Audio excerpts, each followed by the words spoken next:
বিসমিল্লাহির রহমানির রহিম। সকল প্রশংসা আল্লাহর, সকল ক্ষমতার মালিক আল্লাহ মহান। আসসালামু আলাইকুম আমার প্রাণ প্রিয় সকল আপনজন, কেমন আছেন? আমি আপনাদেরই কান্তা আপা আবারও চলে আসলাম অসংখ্য সুখবরের বার্তা নিয়ে। আমাদের সাথে আপনারা সরাসরি অফিসে এসে যোগাযোগ করতে পারেন বিয়ে শাদীর ব্যাপারে, বা আপনারা হোয়াটসঅ্যাপে, ইমেলে আপনারা যোগাযোগ করতে পারেন। আমাদের যোগাযোগের নাম্বারটা বলে দিচ্ছি, 01971860261। ইমেল হচ্ছে lion121kanta@gmail.com। আলহামদুলিল্লাহ, আলহামদুলিল্লাহ, আলহামদুলিল্লাহ। আল্লাহ মহানের কাছে হাজারো লক্ষ কোটি শুকরিয়া আদায় করছি। আমি কৃতজ্ঞতা প্রকাশ করছি আপনাদের প্রতি। আপনাদের মায়া, মমতা, ভালোবাসায় এই প্রতিষ্ঠানটি পরিচালিত হচ্ছে। সকল প্রশংসাই আল্লাহর। তো আজকে হচ্ছে শনিবার, কালকে ফ্রাইডে ছিল, তো অনেক নতুন কালেকশন আসছে। আলহামদুলিল্লাহ, আলহামদুলিল্লাহ। আমি চাই প্রত্যেকটা মানুষের কল্যাণ হোক, প্রত্যেকটা মানুষ যাতে তারা তাদের কর্ম নিয়ে জীবনযাপন করতে পারে, তাহলেই কিন্তু মানুষের মধ্যে এত অস্থিরতা থাকবে না। একটা পরিবার যদি ভালো থাকে তখন ওই সমাজটা এমনিতেই ভালো হয় এবং এই দেশটাও তখন শান্তিময় থাকে। তাই পরিবারের এই গুরুত্বপূর্ণ বিষয়টা হচ্ছে আপনার বিবাহ। একটা মেয়ে বা ছেলে বিবাহর মাধ্যমে তারা আত্মীয় স্বজন হয়, একে অন্যের পরিচিত হয়। তাই বিয়েটাও কিন্তু আপনাদের সবচেয়ে জীবন পরিচালনার জন্য সবচেয়ে গুরুত্বপূর্ণ একটা জিনিস। আমি সবসময় মনে করি আমার নলেজে যেই মেয়ে বা যেই ছেলে আছে ভালো, আমি সবসময় আপনাদেরকে বলবো। কারণ এই যে শুধু এই যে আমি একটা খারাপ কিছু জেনেও আমি একটা মানুষকে তাদের জীবনসঙ্গী দিয়ে দিলাম, তারপরে তারা যে সারা জীবন সেটা কষ্ট ভোগ করবে, এই জিনিসটার জন্য কিন্তু বদদোয়াটাও লেগে যাবে। তাই আমি সবসময় বিচার বিচক্ষণ করে আমার যতটুকু নলেজে আছে, আমি যেই মেয়ে বা ছেলে একটা সংসারে গেলে ভালো হবে আমি সেটাই সবসময় বলি।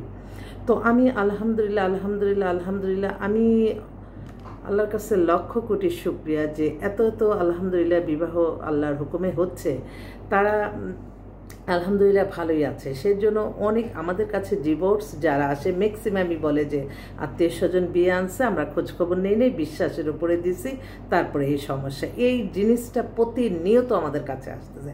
আর আমাদের কাছে আসলে আমরা একটা মাধ্যম হয়ে আপনারা যাবেন, এই মাধ্যমটাকে কিন্তু আপনারা অনেক কিছু এই মাধ্যমের থেকে জানতে পারবেন এবং সেটা কিন্তু আপনারা 100% যাচাই বাছাই করে নিজেরা খোঁজখবর নিয়ে তারপর কাজ করেন। সেজন্যই আলহামদুলিল্লাহ ভালোই হয়। তো সকল প্রশংসায় আল্লাহর। এই মুহূর্তে আসলে আমার এক আপা, আমি সকাল থেকে উঠে যে কোরআন শরীফ পড়ছি, তো এর মধ্যেই ফোন দিল, একটু পরেই অফিসে চলে যাব, কিন্তু আমি আপনাদের মাঝে আসি আমার বাসা থেকে। বাসা কিন্তু আমার অফিসের পিছনের গলিতেই আমার বাসা, এখানে আর কি আল্লাহ রাখছে। তো সেজন্য আপনাদেরও কোনো চিন্তার কোনো কারণ নাই, যে কোনো মুহূর্তে আমাকে ফোন দিয়ে আপনাদের সেবা নিতে পারেন। আমাদের অফিসের ঠিকানাটা একটু বলে দিচ্ছি, house number 8, block B, main road, Banasree, Rampura, lifted to Kanta media centre. তো এটাই আর কি। তো আমি আপনাদের মাঝে আসলাম কারণ আমার আপা, আমি বললাম যে আপা আমাদের তো খুব অবস্থা খারাপ, আমরা তো দৈনন্দিন আইনি দিন খাওয়া দাওয়া এরকমই আর কি আমাদের এই প্রতিষ্ঠানটা পরিচালিত হচ্ছে। তবে আল্লাহর কাছে যে হাজারো লক্ষ কোটি শুকরিয়া আদায় করছি। কোথা থেকে যে আল্লাহর রহমত বরকত আসে, আমি সবসময় লজ্জিত থাকি যে আল্লাহর কাছে আমি না সামান্য ক্ষুদ্র মানুষ, কিন্তু যখন দেখি আল্লাহ কোনো না কোনো ফেরেশতার মাধ্যমে এতগুলি মানুষের রিজিকের ব্যবস্থা করে দেয়, তখন তো আমি লজ্জিত আল্লাহর কাছে, আমি লজ্জিত। তো কালকে আসলে হঠাৎ করি মিলাদ শুরু করলাম। 5টা থেকে আমাদের হুজুররা আসে, সবসময় মিলাদ মাহফিল করে। মিলাদের আগ পর্যন্ত খুবই থাক। তো এটা যে আল্লাহর যে রহমত বরকত কোথা থেকে আসবে আপনারা কল্পনাও করতে পারবেন না। সেজন্য কোনো খারাপ পন্থায় আপনারা কেউ যাবেন না, কারো রিজিক নষ্ট করবেন না, কারো জীবনযাপন আপনার কারণে যাতে নষ্ট না হয় সেই জিনিসটা সবসময় মাথায় রাখবেন, কারণ আল্লাহ সব দেখতেছে। এটা মনে রাখতে হবে। আপনি কোনো গুনার কাজ করতে গেলেন তখন আল্লাহর চিন্তা আসবে, আল্লাহ তো দেখতেছে, মানুষ না দেখুক, আল্লাহ তো এটার প্রায়শ্চিত্ত দিয়ে দিবে। এটা সবসময় আমি এটা মনে করি, সবারই মনে করা উচিত। তো আমার এই বোনটা ফোন করলো, ওনার ছেলে হচ্ছে পিএইচডি করা, নামমাত্র একটা ডিভোর্স আছে, 36-এর মতো বয়স, উনি হচ্ছে ইঞ্জিনিয়ার, বাংলাদেশে আছে, খুবই ভালো ফ্যামিলি, নামাজি ভদ্র পরিবার, ছেলের হাইটও 5 ফিট 8-এর মতো, ছেলেও খুব হ্যান্ডসাম দেখতে, কিন্তু নামমাত্র একটা ডিভোর্স হয়ে গেছে সঙ্গত কারণে, নামাজি ছেলে। তো ও এখন চাকরি করতেছে, চাকরিরত, ওর জন্য একটা ভালো সুন্দরী মেয়ে চাচ্ছে, নামাজি ভদ্র ফ্যামিলির, একটু লেখাপড়া, কারণ ছেলে পিএইচডি করা ইঞ্জিনিয়ার, কিন্তু বাংলাদেশে এসে একটা মাল্টিনেশনাল কোম্পানিতে জয়েন করছে।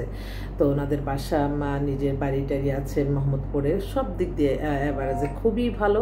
অনেক মেয়েরা আছে মেন্টালিটি যে না থাক, একটু ডিভোর্স হলে যদি ভালো কিছু পায় অসুবিধা কি। আসলে ডিভোর্স হলেই যে মানুষ খারাপ হয়ে যায় সেটা কিন্তু না। ডিভোর্স অনেক কারণেই হতে পারে, মানুষের ধৈর্যের অভাব, মানুষে মনে করে এর চেয়ে ভালো কিছু পাবো, এই কারণেই কিন্তু মানুষ এই পথটা অবলম্বন করে। তো আমি সবসময় বলি যে আপনারা কখনো ডিভোর্সের চিন্তা ভাবনা করবেন না, যতটা পারেন আগে খোঁজ খবর নিয়ে ভালো এক জায়গায় বিয়ে করতে হবে। সবাই তো আর সব জানতা না, মানুষের ভিতরের খবর তো আর বলা যায় না। সেজন্য আপনাদের এই পন্থাগুলি হচ্ছে মেন, হচ্ছে আপনাদের নামাজ, রোজা, ইবাদত, বন্দেগী, মানুষের কল্যাণ, হজ, উমরা পালন, ভালো কাজ করা, মসজিদ, মাদ্রাসা, এতিমখানা দান করা, জানের সদকা দেওয়া, এগুলি করে যাবেন, দেখবেন আপনার জীবনযাত্রা সুন্দরী থাকবে। তো আপার ছেলের জন্য আমার বোনরা যারা আছে একটু যোগাযোগ করলে হয়তো আমি আজকেই তাদের সাথে মিট করে, ওরা খুব ইমার্জেন্সিভাবে যাচ্ছে। তো আবারও আসবো আপনাদের মাঝে, সবাই ভালো থাকবেন। আসসালামু আলাইকুম।